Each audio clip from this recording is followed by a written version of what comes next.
Hello guys, स्वागत है आपका वाइल्ड लाइफ हिंदी डॉक्यूमेंट्री में। हमारे पृथ्वी पर जानवरों के सैकड़ों हजारों प्रजातियां रहते हैं, जिनमें से कई जानवरों के नाम तो हमें पता ही नहीं होते हैं। तो चलिए आज का वीडियो हम स्टार्ट करते हैं। आज हम इसी वीडियो में हम देखेंगे कि हमारे पृथ्वी पर कितने प्यारे और खतरनाक जानवर रहते हैं। तो चलिए गाइस, अमेज़न के जंगल में हम वहाँ पर देखेंगे कि एनिमल्स अपने जीने के लिए वहाँ पर किस चीज का सामना करते हैं।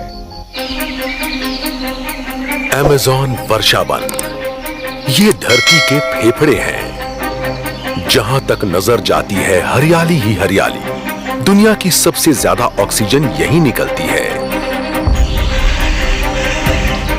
ये अपने आप में एक दुनिया है। जी हां, हर पेड़ का अपना एक पेचीदा पर्यावास है। ऊंचे ऊंचे पेड़ और उन पर रहते रंग बिरंगे जीव। चाहे जटा जैसी इसकी जड़ें हों या हरियाली की ये छत,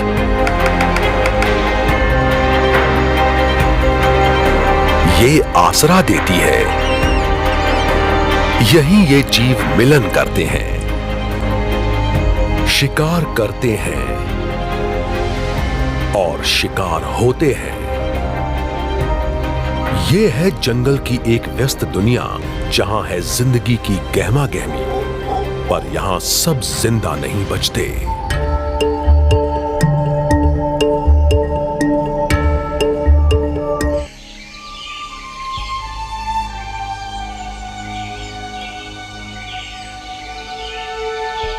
पेरू के अमेज़न बेसिन के खूब अंदर ये हैं जंगल में बहुतायत में पाए जाने वाले फलदार पेड़। लंबे लंबे अंजीर के पेड़ 12 मीटर लंबे हैं ये। जब सूरज उगता है तो अंजीर का पेड़ भी जाग जाता है और यहां एक नई जिंदगी की कहानी शुरू होने वाली है। एक छोटा सा खोल अंजीर के पत्तों के बीच छिपा लटक रहा है।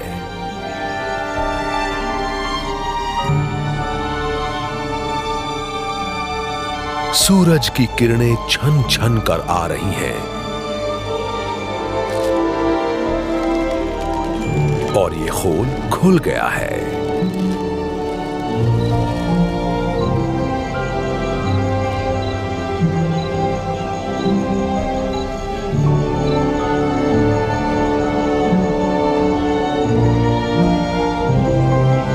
शुरू हुई है एक तितली की जिंदगी।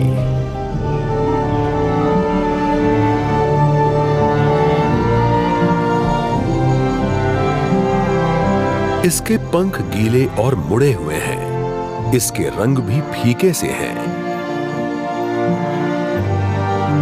लेकिन कुछ मिनट बाद जंगल का ये सबसे चटकीला नगीना सामने आ गया है। ये है एक नर ब्लू मॉर्फो तितली। 20 सेंटीमीटर लंबे इसके पंखों पर ये जो नीले इंद्रधनुषी निशान हैं, इनका एक खास मकसद है, किसी नर को दीवाना बनाना। पर अभी तो शांत रहना है। पंखों को सूखने में 1 घंटा तो लगेगा, तब तक ये उड़ नहीं सकती। और चटकीला नीला रंग नियॉन बोर्ड की तरह काम करता है। इससे खींचा चला आया है अंजीर के पेड़ पर रहने वाला एक हमलावर। ये है एक बुलेट एंट। ये भले ही 2.5 सेंटीमीटर का है, पर अपने ताकतवर जबड़ों से ये नन्ही तितली की जान ले सकता है।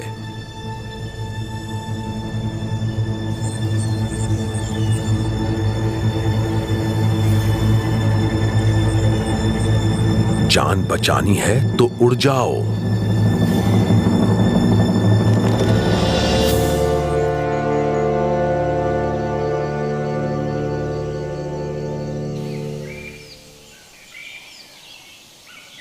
अब जरा यहां देखिए, अंजीर के इस पेड़ के नीचे यह है एक विचित्र जीव टमांडुआ, जो नाश्ते की तलाश में है।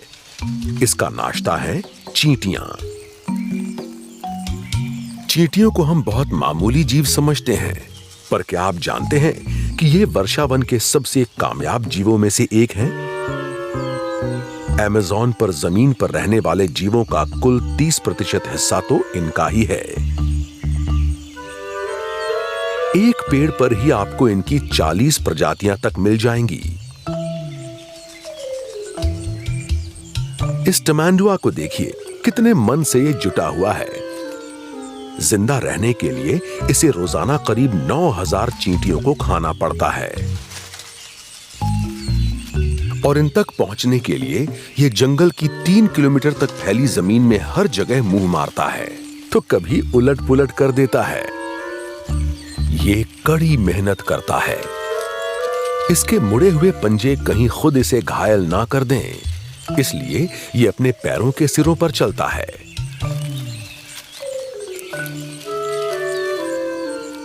इसकी नजरें कमजोर होती हैं, ऐसे में ये सूंघ कर रास्ता पहचानता है। गंध इसे अंजीर के पेड़ तक ले आई है और यहां चींटियों की कतार अपने घोंसले में वापस आ रही है।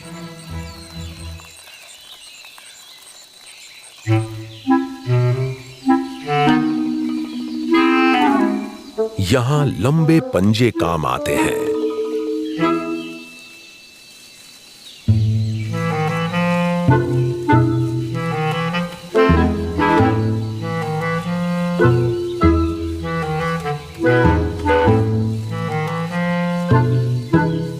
आपको यकीन नहीं होगा, ये बस 1 साल का है और इसने अभी अभी अपनी मां का घर छोड़ा है। चढ़ने में ये नौसिखिया है। देखिए कैसे फिसल पड़ा।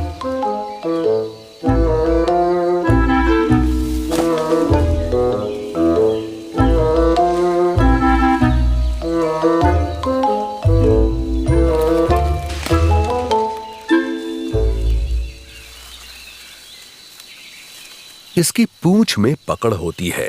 ये शाखाओं से लिपट जाती है और इसे सुरक्षा देती है। ये इसका वजन तो नहीं सह सकती, पर सहारा तो देती ही है।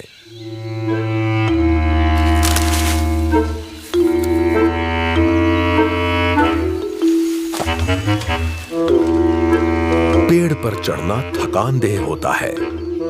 यहां से खाली हाथ लौटे तो बहुत नुकसान हो जाएगा।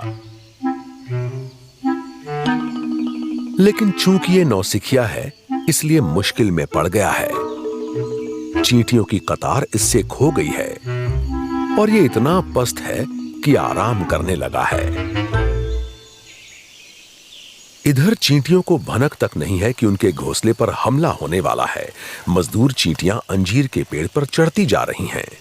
अगर पेड़ एक शहर है तो इसकी भोजन श्रृंखला में ये सबसे नीचे हैं।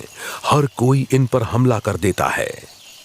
जैसे ये ग्रीन अनोल लिजर्ड, ये भी भोजन की तलाश में है।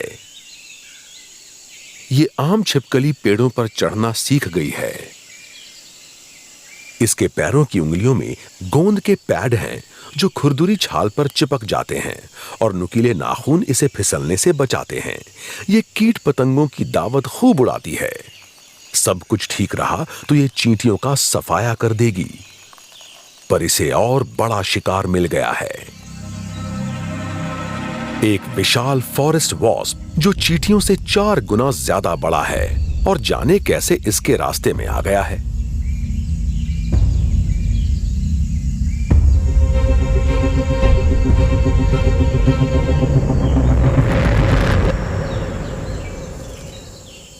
छिपकली ने इस विशाल शिकार को दबोच लिया है और अब खुद फंस गई है। ये बस 8 सेंटीमीटर की है और पेड़ पर मौजूद बड़े हमलावर इसे हजम कर सकते हैं, जैसे कि ये पिंक टोड टुरंटुला। ये 13 सेंटीमीटर चौड़ी है, यानी एनोल से दोगुनी बड़ी। ये इसे तुरंत ही हजम कर सकती है। जितनी देर ये वॉस्प को खाने में लगाएगी, उतनी देर इस पर भी हमले का खतरा बना रहेगा।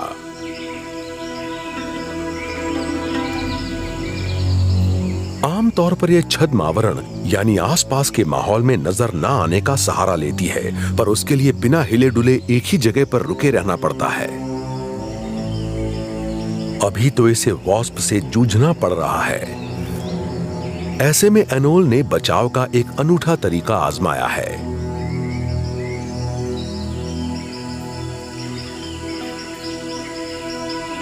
खुद को बड़ा दिखाने के लिए अपना सिर बड़ा कर लिया है और गले की चटकीले रंग की थैली नजर आने लगी है। इससे इसे अपने शिकार को खाने का वक्त मिल जाएगा।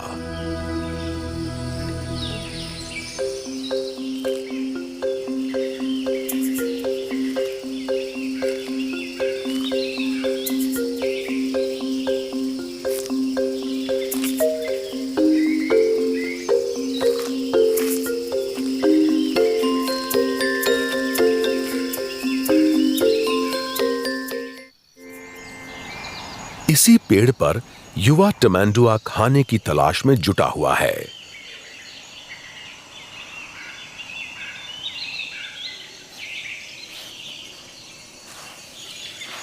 अचानक उसकी नजर मजदूर चींटियों पर फिर पड़ गई है और इसे समझ आ गया है कि अब दावत उड़ाई जा सकती है।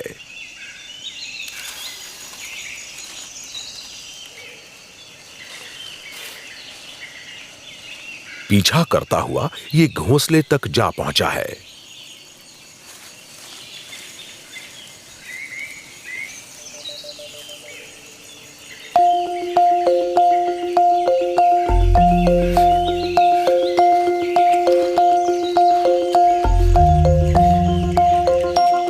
अपनी तीसरी उंगली के विशाल नाखून के जरिए इसने घोंसले की मिट्टी को खरोंच लिया है। ये रही लजीज चींटियां।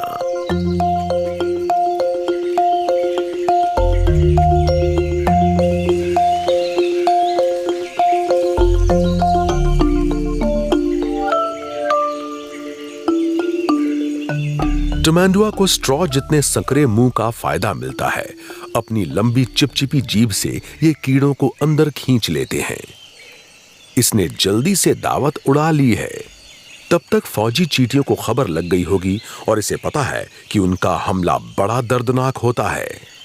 इसने यह भी ध्यान रखा है कि घोंसला ज्यादा तबाह ना होने पाए, अगली बार की गुंजाइश बनी रहे। इस तरह टमैंडुआ खाने के अपने स्रोत को कायम रखते हैं। चींटियां जब घोंसला दोबारा तैयार कर लेंगी तो ये यहां फिर लौटेगा।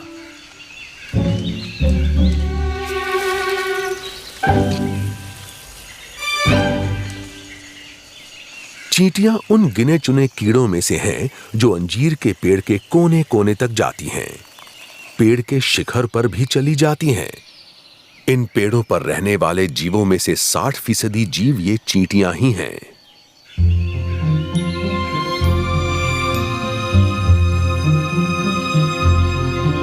बिना रीढ़ की हड्डी वाले ज्यादातर जीव इतनी ऊंचाई पर नहीं जाते, बल्कि वो जंगल की जमीन के अंधेरे और नम हिस्सों में रहना पसंद करते हैं। यहाँ सड़ता हुआ घास फूस इनके लिए खाना भी है और छिपने का जरिया भी। इनकी दोहरी मौज है।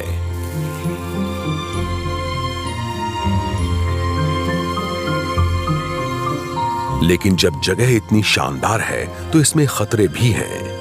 कीड़े खाने वाले वो जीव जो जमीन पर रहते हैं यहां मंडराते रहते हैं। ऐसे में बचे रहने के लिए इन कीड़ों को तरह तरह की कलाबाजी करनी पड़ती है।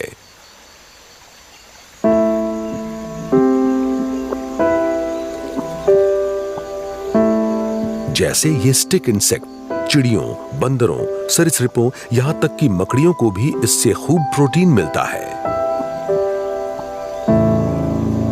ऐसे में ये पेड़ के हिस्से जैसा नजर आकर जान बचाता है।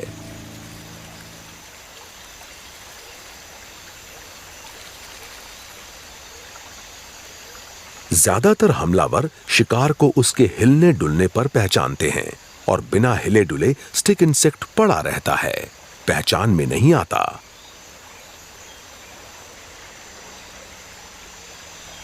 आपको लगेगा पर्यावरण के लिए ये मामूली कीड़े क्या योगदान करते होंगे, पर ये खास तरह के बिना रीढ़ वाले जीव वर्षा वन के लिए बड़े अहम बन जाते हैं।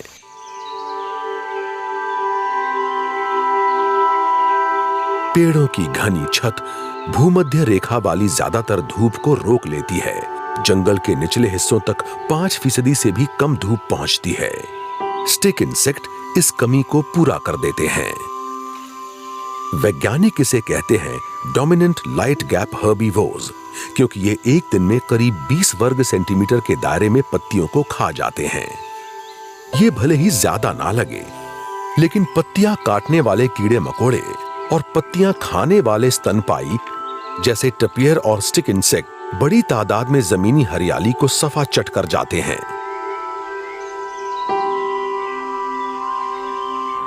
इस तरह पेड़ों की अगली पीढ़ी तक पर्याप्त धूप पहुंच पाती है।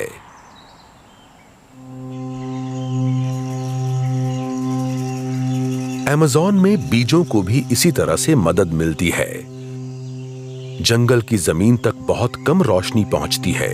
जो रोशनी आती भी है उसमें शॉर्ट वेव वाली अल्ट्रावायलेट और ब्लू किरणें कम होती हैं और लॉन्ग वेव वाली रेड और इंफ्रारेड लाइट ज्यादा होती है।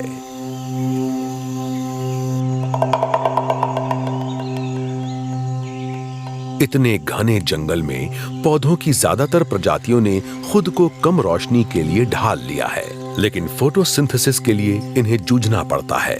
इनका विकास कम हो पाता है। कई पौधे तो ऐसे हैं जिनमें करीब 10 सालों में ही कोई ठीक ठाक बढ़त हो पाती है। ज्यादा रोशनी मुहैया करवा के स्टिक इंसेक्ट पौधों को ज्यादा तेजी से बढ़ने में मदद करता है।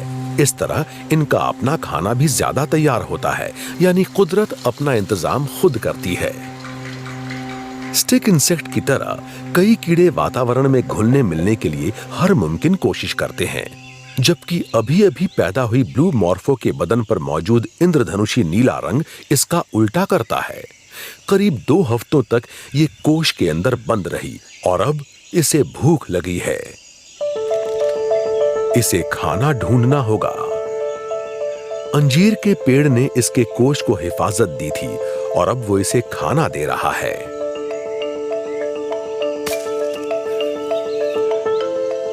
नरम और खराब होते फल तितलियों की कई प्रजातियों की पसंद हैं।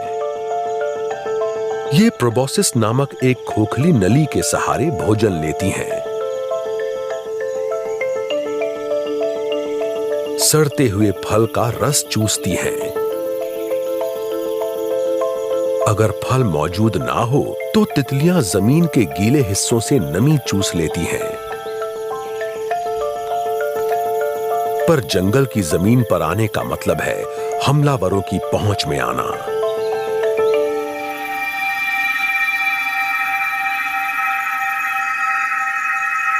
इसलिए ब्लू मॉर्फो अपने चटकीले रंग को छिपा लेती है।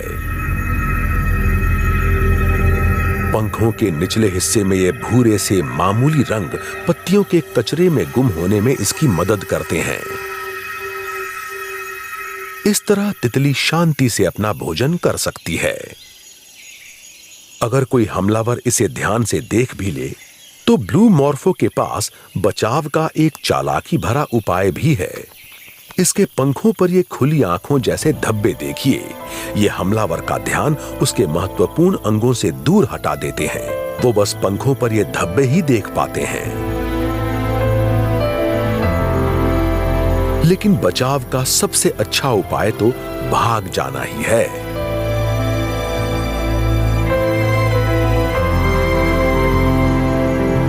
खाना भी हो गया और ये फिलहाल भाग भी निकली। ब्लू मॉर्फो वर्षा वन में जाकर छिप गई है। असल में अभी उसका ध्यान बस एक ही चीज पर रहेगा। ये करीब 4 हफ्ते जीती है और इसमें इसका मकसद होता है मिलन के लिए साथी ढूंढना और नस्ल आगे बढ़ाना। लेकिन ब्लू मॉर्फो जितनी ज्यादा देर उड़ती है उतना इसे खतरा रहता है। वर्षा वन में इसके खूबसूरत पंखों पर तरह तरह के खतरे होते हैं। ये घना जंगल, कांटेदार झाड़ियां, तेज बारिश और हमलावरों से किसी तरह बच निकलना, इन सबसे इसे खासा नुकसान पहुंच सकता है। अगर ये किसी तरह से मिलन के लिए साथी ढूंढ पाया तो अंजीर के इस पेड़ की लताएं इसका खाना बनेंगी और मॉर्फो के अंडे और लार्वा भी इसी पर पलेंगे।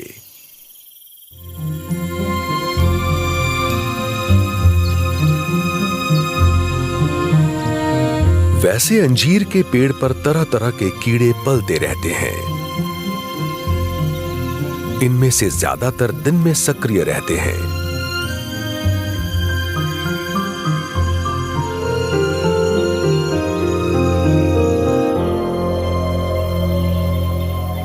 पर एक कीड़ा ऐसा है जो रात को ही सक्रिय होता है।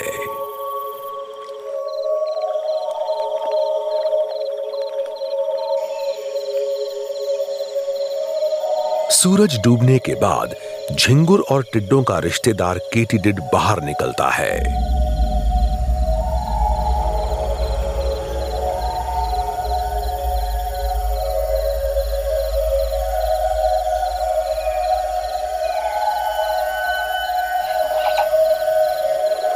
यही आउल मंकी के भी बाहर निकलने का समय है।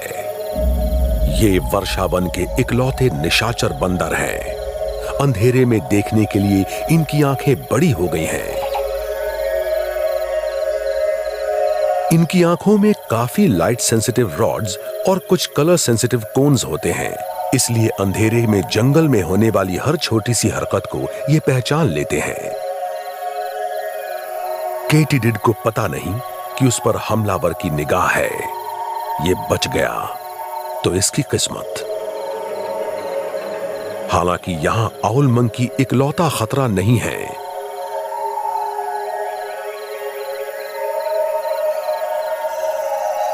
पास के ब्राजील नट ट्री पर तो कातिलों की एक पूरी टोली मौजूद है।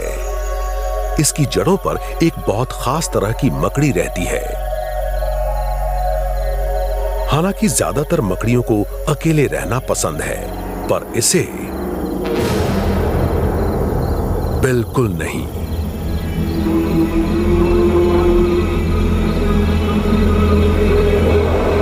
कितना सही है ना इसका नाम, सोशल स्पाइडर।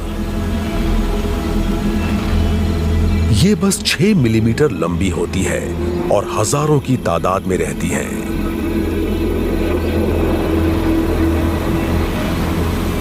मकड़ियों की गिनी चुनी प्रजातियां ही ऐसी हैं जो चींटियों और मधुमक्खियों की तरह टोली बनाकर रहती हैं। ब्राजील नट ट्री की जड़ों के सहारे हर मकड़ी अपना अलग जाल बुनती है और उसे दूसरों के जाल से जोड़ देती है। इस तरह बनता है एक बड़ा सा स्थायी जाला। ये 1 मीटर लंबा है, पर असल में ऐसे जाले 7 गुना तक बड़े हो सकते हैं। हर मकड़ी अपने छोटे हिस्से की देखरेख करती है, लेकिन वो पूरे बड़े नेटवर्क में कहीं भी आ जा सकती है। इस बड़े से विशाल जाल की मरम्मत और देखरेख का काम दिन में किया जाता है। रात का समय तो शिकार का है। जैसे ही कोई बेचारा कीड़ा इस रेशमी जाल में आकर फंसता है, फौरन सोशल स्पाइडर हरकत में आ जाती हैं। सब की सब फंसे हुए शिकार के चारों तरफ जमा हो जाती हैं। शिकार को रेशम में लपेट लिया जाता है। ये अपने मुंह से ऐसे एंजाइम निकालती हैं जिनसे शिकार पूरा घुल जाता है और उसे पचाना आसान हो जाता है। टोली में किया गया ये कत्ल यही नहीं रुकता। सोशल स्पाइडर की कुछ प्रजातियों में मादाओं की तादाद मर्दों से कहीं ज्यादा होती है। 10 मादाओं में से एक नर। मादाएं सिर्फ शिकार ही नहीं करती, बल्कि वो बच्चों की देखरेख भी करती हैं। वो बच्चों का एक सामूहिक पालना घर जैसा भी चलाती हैं। यहाँ ये अपने मुंह से ना सिर्फ अपने बच्चों के लिए खाना उलटती हैं, बल्कि बाकी मकड़ियों के बच्चों का भी पेट भरा जाता है। जैसे जैसे रात आगे बढ़ती है, मच्छर, मक्खियां, पतंगे, यहां तक कि झिंगुर भी जाल में फंसते जाते हैं।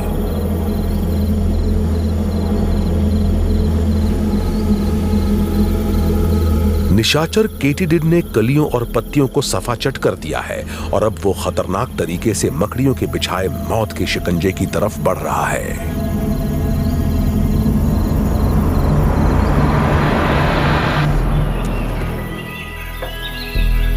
एक नए दिन का सूरज उग रहा है और भेस बदलकर खुद को बचाने में माहिर ये कीड़ा फिलहाल तो जिंदा बच निकला है।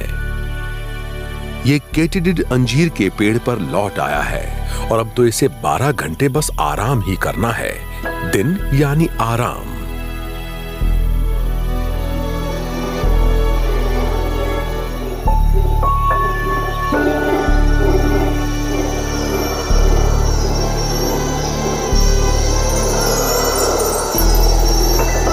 अंजीर के पेड़ के बहुत ऊपर है स्थानीय हाउलर मंकी, जो सुबह सुबह शोर मचा रहे हैं।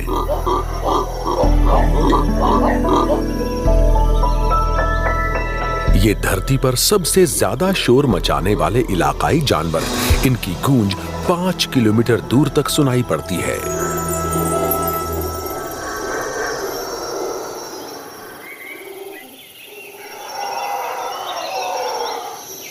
ये जो गाना है ये पौ फटने के दौरान गाया जाता है और इलाके का संकेत करता है। ये अंजीर के पेड़ पर नियमित रूप से आने वाले जानवर हैं, पके हुए फलों का लुत्फ उठाने के लिए। लेकिन ऐसा नहीं है कि इसमें सिर्फ इन बंदरों का ही फायदा है। अंजीर के इस पेड़ को भी हाउलर मंकी की जरूरत है। ये बंदर फल को खाकर इसके बीजों को यहां वहां फैला देते हैं।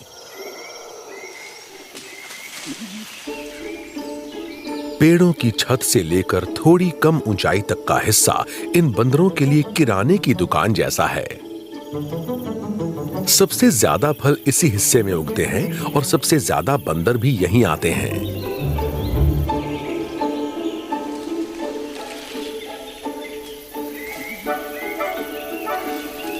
लेकिन ये सिर्फ फल के लालच में यहां नहीं आते।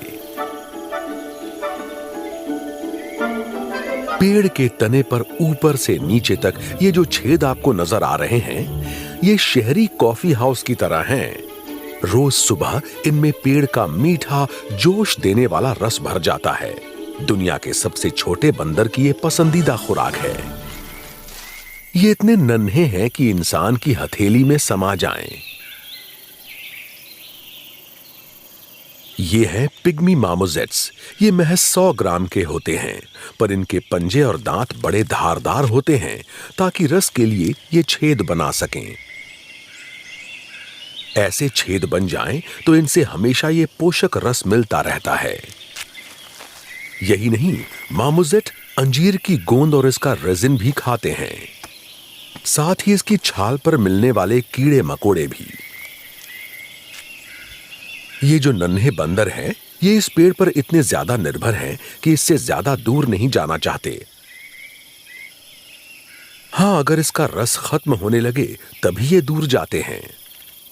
हर टोली का एक छोटा सा इलाका होता है, 1/3 हेक्टेयर में फैला। ये अपनी सारी जिंदगी इस इलाके में मौजूद गिने चुने पेड़ों पर बिता देते हैं। इनमें से ज्यादातर अंजीर के पेड़ होते हैं।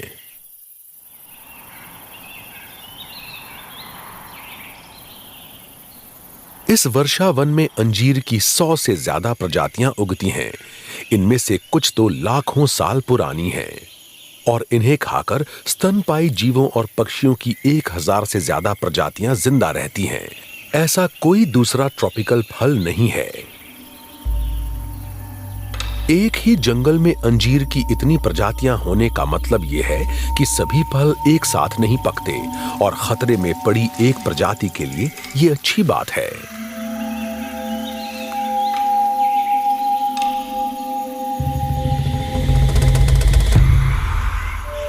यह है एक अनूठा जानवर, बॉल्ड वकारी।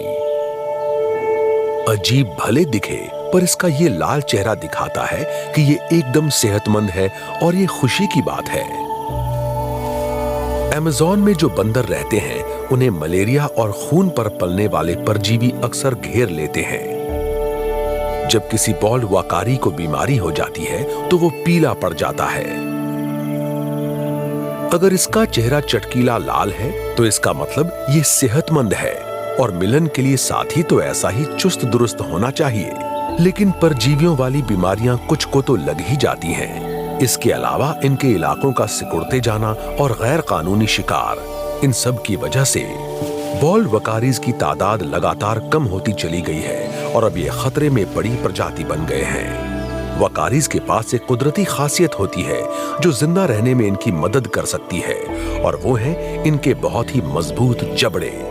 ये ब्राजील नट जैसे इतने कड़क छिलके वाले फल भी आसानी से खा लेते हैं जिन्हें तोड़ना बाकी जानवरों के बस का नहीं होता। इसलिए इनके पास हमेशा खाने को कुछ न कुछ होता ही है। जाहिर है इसका इन्हें फायदा मिल सकता है।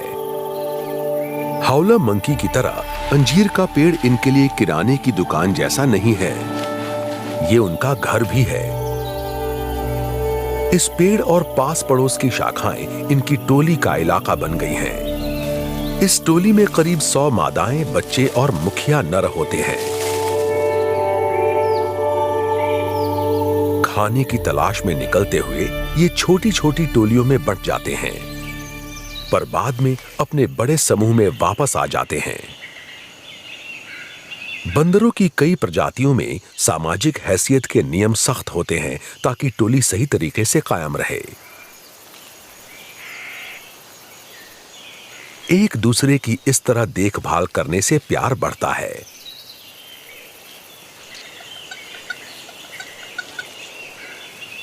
पर ये नर खुश नहीं है, ये अपना दबदबा दिखाना चाहता है। पैर को झटकना और इस तरह उछलना गुस्सा दिखाता है और फेरोमोन वाले गंध के ये निशान लगाना साफ कर देता है कि ये इस टोली का मुखिया नर है। बॉल्ड वकारी की टोली पेड़ पर मिलजुल कर रह रही है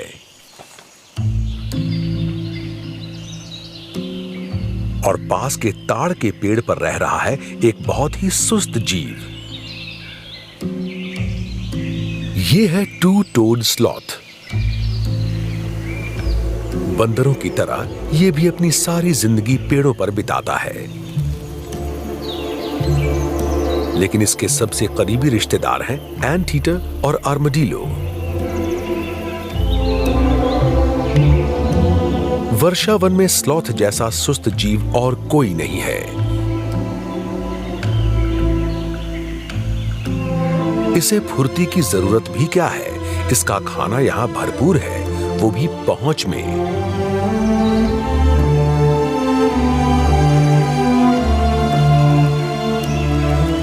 ये पत्तियां खाता है। पेड़ चाहते हैं कि जानवर उनके फल खाएं और उन्हें यहां वहां फैलाएं। लेकिन पत्तियों की बात अलग है। पत्तियां तो इनका सोलर पैनल है। इस जंगल में पेड़ धूप के लिए होड़ लगाते हैं। ऐसे में पत्तियां ही धूप के सहारे पेड़ का खाना तैयार करती हैं और ऐसे में पत्तियां खाने वाले जीवों को भगाने के हर पेड़ ने अपने अपने तरीके विकसित कर लिए हैं। ज्यादातर पेड़ों के लिए सबसे अच्छा उपाय है पत्तियों में अजीब से रसायन भर दिए जाएं। ऐसे में स्लॉथ सिर्फ नए नवेले पत्तों को ही खाता है जिसमें जहर कम होता है, पर इसका एक नुकसान है, नए नवेले पत्तों में उतना पोषण नहीं होता, इसलिए स्लॉथ को लगातार खाते रहना पड़ता है। जब ये खा नहीं रहा होता तो सो रहा होता है। इस तरह इसके पेट में मौजूद 4 कोठरियों को जहर से निपटने और ज्यादा से ज्यादा पोषक पदार्थ सोख लेने का समय मिल जाता है। सभी स्तनपायी जीवों में स्लॉथ का पाचन सबसे सुस्त होता है। हालांकि स्लॉथ कुदरत को एक चीज वापस देता है और वो है खाद। हफ्ते में एक बार ये जड़ों की तरफ लौटता है और गंदगी बाहर निकालता है। इसके अलावा एक और काम से ये पेड़ों से नीचे उतरता है, मिलन के लिए साथी की तलाश में। इस नर को पास के पेड़ पर सोती एक मादा नजर आ गई है। 2 उंगलियों वाले स्लॉथ कभी भी प्रजनन कर सकते हैं, इसलिए जरूरी नहीं है कि ये मादा इस बांके नौजवान की अदाओं पर अपना दिल खो बैठे। अगर इसका मन ना हुआ तो ये 8 से 10 सेंटीमीटर लंबे अपने नाखूनों से इसे घूंसा मारेगी, पर ऐसा तो करीब आने पर ही हो पाएगा। तब तक इस दिलफेंक आशिक को समझ भी नहीं आएगा कि प्यार का इसका पैगाम कबूल कर लिया गया है या नहीं। इसके लिए इसे जंगल की जमीन पर सफर करना पड़ेगा और इसमें इसे खासी दिक्कत होती है। इसके अलावा जान जाने का खतरा भी है। लेकिन कहते हैं ना, प्यार किया तो डरना क्या। इसलिए स्लॉथ अपना आलस छोड़कर जुट गया है।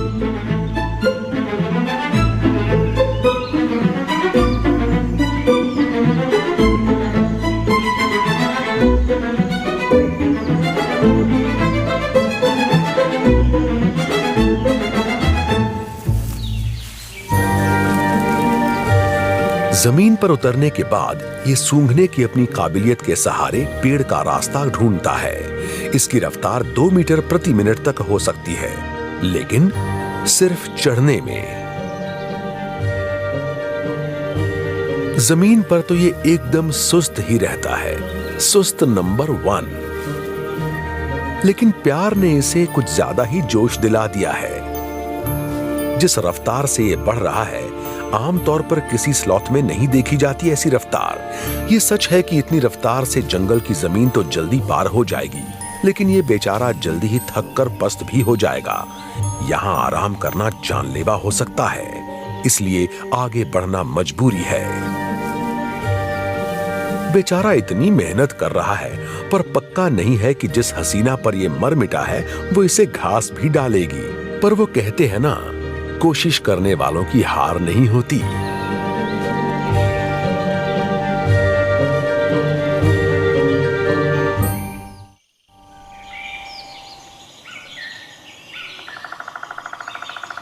पेड़ की ऊंचाई पर एक येलो टफ्टेड वुडपेकर भी बहुत मेहनत कर रहा है।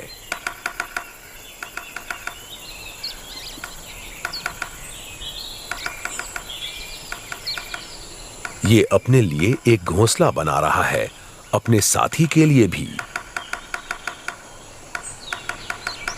ये पेड़ के तने में छेद कर रहा है और इसकी आवाज पूरे जंगल में गूंज रही है, जिससे सबको पता चल जाता है कि इस पेड़ पर इसका कब्जा हो गया है।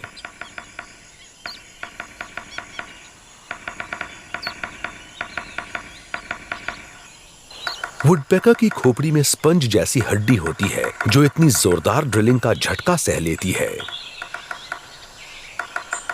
नाखूनों वाली 2 उंगलियां सामने की तरफ और 2 पीछे की तरफ मुड़ी होती हैं, जिससे इसे ऊपर चढ़ने में आसानी रहती है। ये तने पर फंसा रहता है और छेद भी कर पाता है। ये यहाँ इतना सुरक्षित है कि ये नीचे की तरफ पूरा घूम सकता है और छेद का मुआयना कर सकता है। वर्षा वन में नमी की हुकूमत चलती है। इसके नए बने घोंसले में भी परजीवी या सड़न जल्दी ही आ सकती है। ऐसे में अगले साल इसे नया घोंसला बनाना पड़ सकता है। ये कड़ी मेहनत का काम है, पर येलो टफ्टेड वुडपेकर मेहनत से मुंह नहीं चुराता, क्योंकि जमीन से 20 मीटर की ऊंचाई पर बना यह घर जंगल के सबसे सुरक्षित घरों में से एक है। पेड़ों पर चढ़ने वाले सांप भी इतनी ऊंचाई तक नहीं पहुंच पाते। इस छेद में छिपे चूजों तक हमलावर पक्षी भी नहीं पहुंच पाते।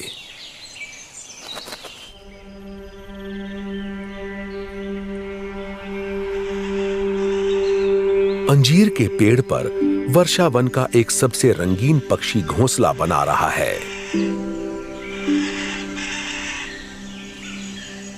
पेड़ों के इस छतनार हिस्से की डालियों पर लाल और हरे मकौर रहते हैं। ये इस धूप वाले हिस्से में डेरा डालते हैं।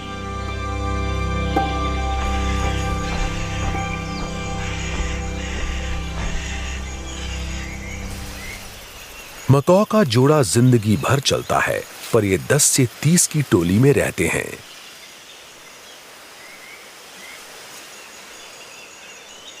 इस छतनार हिस्से में आसरा तो मिलता ही है, साथ ही फल, गिरियां और कीट भी मिलते हैं जिन्हें खाकर ये अपना पेट भरते हैं। पर एक जरूरी पोषक तत्व है जो इन्हें पेड़ पर नहीं मिलता, और वो है सोडियम। ये खनिज इंसानों सहित बहुत सारे जानवरों की नसों और मांसपेशियों के लिए बहुत जरूरी है। लगातार बारिश और कम उपजाऊ मिट्टी की वजह से वर्षावन में सोडियम की कमी रहती है। ऐसे में सोडियम की भरपाई के लिए मकाओ एक बड़ा अनूठा काम करते हैं।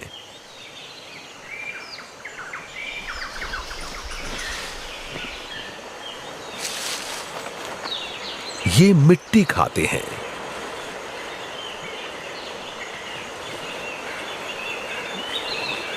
अमेज़न में नदी के किनारों का भारी कीचड़ सोडियम को अपने भीतर समा लेता है, उसे बहकर जाने नहीं देता। इसलिए कीचड़ में सोडियम काफी मात्रा में मौजूद रहता है और इसलिए मकाओ इसे खाने आते हैं। ये अनूठा बर्ताव इनकी जिंदगी के लिए जरूरी तो है ही, पर यहां जान का खतरा भी है। सोडियम के लिए मिट्टी खाते इन रंगीन पंछियों पर हमला हो सकता है।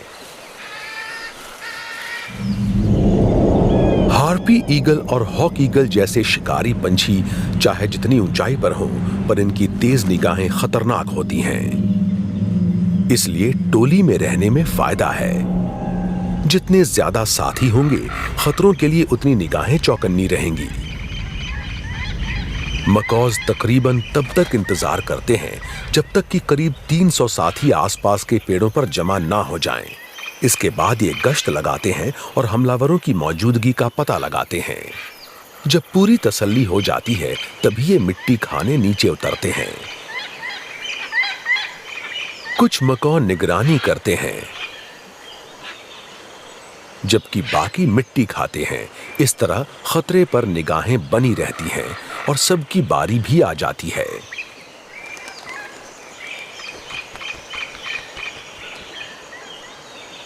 मकौ के जाने के बाद उनके एक करीबी रिश्तेदार भी यहां आ गए हैं। ये है ब्लू हेडेड पैरट की टोली। ये भी हमलावरों से बचने के लिए बड़ी टोली में यहां आए हैं।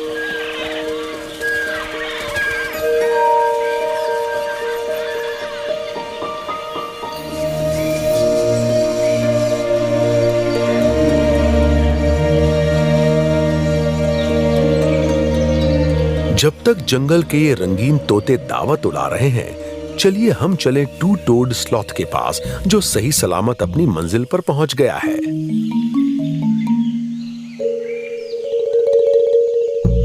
लेकिन ये क्या, मादा इसे देखकर हिली भी नहीं। जंगल की जमीन तो पार कर ली, पर एक मुश्किल चढ़ाई अभी बाकी है। लेकिन यहां जल्दी करने का कोई फायदा नहीं। सही ऊंचाई पर पहुंचने के बाद इसने झपकी लेने का फैसला किया है, ताकि फिर नए जोश के साथ ऊपर जा सके। इसे पता है कि यह हसीना कहीं नहीं जाने वाली। वैसे भी टू टोड स्लॉथ सोने में चैंपियन होते हैं। एक दिन में ये 15 से 20 घंटे सोते रह सकते हैं। पर आज तो इस नौजवान पर चढ़ा है प्यार का बुखार। एक छोटी सी झपकी के बाद ये चल पड़ा है। एक सुस्त जीव के लिए ये कड़ी मशक्कत है, वरना दिन भर में ये कुछ ही मीटर तय कर पाता है।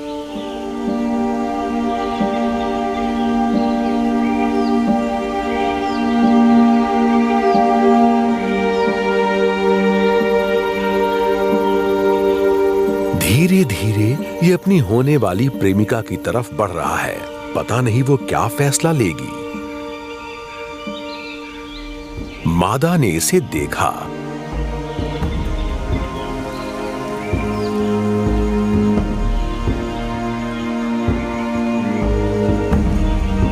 मतलब काम बन गया। इस हसीना का दिल भी इस मेहनतकश नौजवान पर आ गया है। स्लॉथ पेड़ों से इस कदर चिपके रहते हैं कि इनका सब कुछ इसी पर होता है, मिलन भी। लेकिन ऐसा नहीं है कि ये जिंदगी भर टिका रहेगा। मिलन किया और चल पड़ा।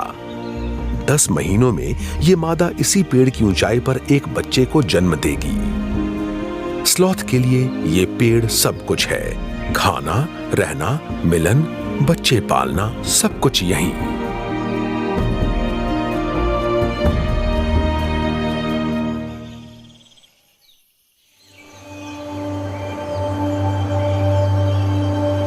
इक्वेटोरियल रेन फॉरेस्ट में अंधेरा जल्दी घिर आता है, लेकिन ऊंचाइयों पर सूरज क्षितिज पर एक खास कोण पर डूबता है, इसलिए रोशनी कायम रहती है।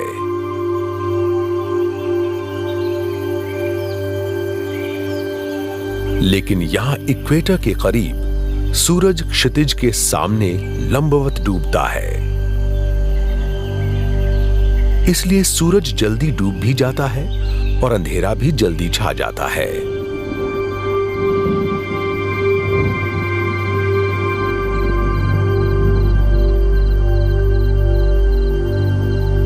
यहां अंजीर के पेड़ पर रात में शिकार और शिकारी दोनों फिर अपने अपने काम में जुट गए हैं।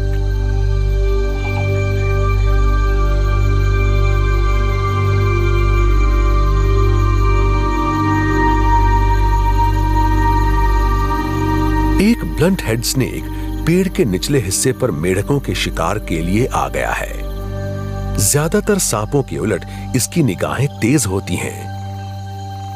इसकी विशाल और उभरी हुई आंखें और खड़ी पुतलियां नीचे देखने में इसकी मदद करती हैं और इसलिए घने अंधेरे में इसे शिकार करने में कोई दिक्कत नहीं होती।